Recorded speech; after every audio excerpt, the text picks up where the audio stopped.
కష్టంలో కూడా వాళ్ళు ఒక ఆనందాన్ని పొందడం అనేది మనకు తెలుసు. మీరు ఉదాహరణకి మీరు పల్లెటూరు వెళ్ళండి, గేదెలను కాచుకునే పిల్లలు ఉంటారమ్మా, పొలాల్లో గట్లెంబడి తిరిగే పిల్లలు ఉంటారు, పేదవాళ్ళ పిల్లలు గుడిసెల్లో పెరిగే పిల్లలు ఉంటారు. వాళ్ళకున్న ధైర్యం కానీ, వాళ్ళకున్న సాహసం కానీ, వాళ్ళకున్న ఇంగిత జ్ఞానం కానీ, జనరల్ నాలెడ్జ్ కానీ మన కాన్వెంట్లో చదివిన మన పిల్లల దగ్గర లేదు. వాడు గబుక్కుని చెట్టు ఎక్కి తెంపుకురారంటే తెంపుకొస్తాడు, అరే చెరువుల దగ్గర ఈత తీసుకురంటే ఈత కొట్టుకొని తీసుకొని వస్తాడు, పరిగెత్తరా అంటే పరిగెత్తుతాడు, ఏ పనన్నా చేసుకొస్తాడు. మన పిల్లలకి చెప్పండి, ఆ పని చేస్తారేమో? కానీ షాపుకి వెళ్ళి ఒక వస్తువు తేవడం రాదు, బ్యాంకుకి వెళ్ళి అకౌంట్ ఓపెన్ చేయటం రాదు, రైల్వే స్టేషన్కి వెళ్ళి టికెట్ తీసుకోవటం రాదు. మన పిల్లల్ని వాళ్ళ కోళ్ల ఫారాల్లో కోళ్లను పెంచినట్టు పెంచుతున్నాం. ఈత కొట్టక్కర్లేదు, చెట్లు ఎక్కక్కర్లేదు, కనీసం ఇలాంటి దాని వలన ఏమవుతుందంటే జీవితంలో మిగతా పనులు ఆక్యుపై కాకపోవడం వల్ల వీళ్ళు ఏమిటంటే జీవితం అంటే ఇదే అని అనుకుని అది దొరకనప్పుడు నిస్పృహకు లోనైపోతున్నారమ్మా.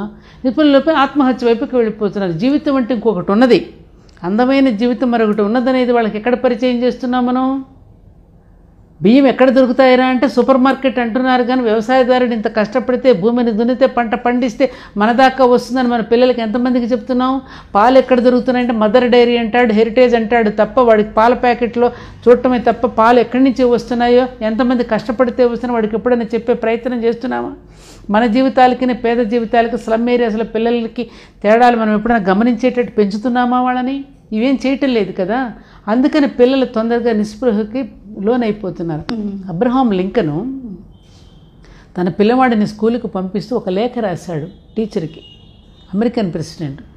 ఉపాధ్యాయుడికి నమస్కారాలు, మా పిల్లవాడిని ఈ రోజున మీ స్కూల్కి పంపిస్తున్నా, మా పిల్లవాడి గారాబం చేయకండి, ప్రకృతి నుంచి పాఠాలు నేర్చుకునేటట్టుగా చేయండి, తప్పు చేయటానికి భయపడే స్వభావాన్ని వాడికి నేర్పించండి, కష్టాలను కూడా ఎదుర్కొనే ధైర్యాన్ని వాడికి ఇవ్వండి అని ఎన్నో విషయాలను ఆయన ఉత్తరం రాస్తూ, నేను నా పిల్లవాడు ఇలా కావాలనుకుంటున్నాను, నా ప్రయత్నం నేను చేస్తాను, మీ ప్రయత్నం మీరు చేయండి అని లేఖ రాశాడమ్మా. అది ఒక ప్రెసిడెంట్ అబ్బాయిని స్కూలుకు పంపిస్తూ. ఇవాళ మన పిల్లల్ని టీచర్ ఈ విధంగా ఉండాలని మనం అసలు పట్టించుకుంటున్నామా?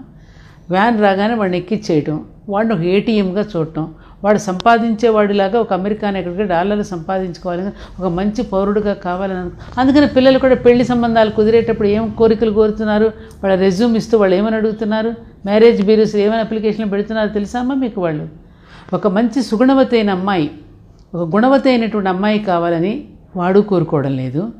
ఒక నన్ను రక్షించుకుంటూ నన్ను అర్థం చేసుకునేవాడు కావాలి, ఈ అమ్మాయి కోరుకోవట్లా. వీసా ఉందా, గ్రీన్ కార్డు ఉందా, ఏమ్మా ఇంత హైట్ ఉంటాడా, మహేష్ బాబులా ఉంటాడా, ఈ రకమైనటువంటి కోరికలతోనే వెళుతున్నారు తప్ప తన జీవితానికి